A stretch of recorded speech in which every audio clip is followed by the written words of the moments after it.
এখন আলু সিদ্ধ বসিয়ে দিলাম। কাঁচামরিচ, পেঁয়াজ, টমেটো কেটে নেব।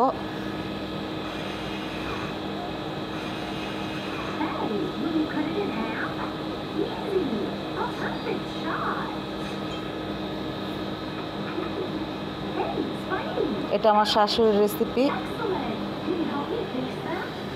আমার হাজব্যান্ড খুব পছন্দ করে। আপনারা ট্রাই করে দেখবেন, যদি ভালো হয়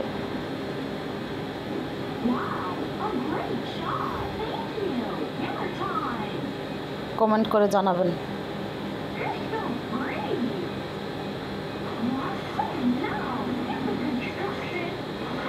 আলু সিদ্ধ হয়ে গেছে, এখন নামিয়ে নেব। হালকা ঠান্ডা পানি দিয়ে দিব। এখন আলুগুলো ভালোভাবে ছিলে নেব। তেল গরম হয়ে গেলে জিরে ফোড়ন দিয়ে দেব। কেটে রাখা পেঁয়াজ, কাঁচামরিচ দিয়ে দিব। এখন আলুতে পরিমাণ মতো হলুদ, পরিমাণ মতো লবণ, মরিচের গুঁড়া,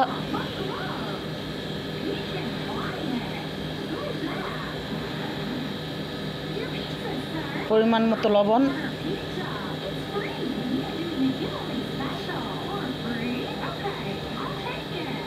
টমেটো। এখন সবগুলো একসাথে দিয়ে দিব। দিয়ে ভালোভাবে নেড়ে নেব।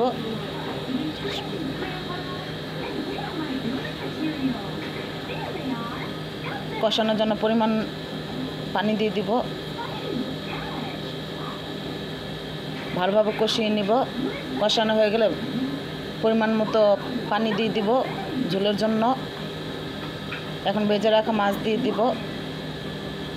বলক আসা পর্যন্ত ঢেকে দেব। আমার রান্নাটা হয়ে গেছে। আপনারা সবাই ট্রাই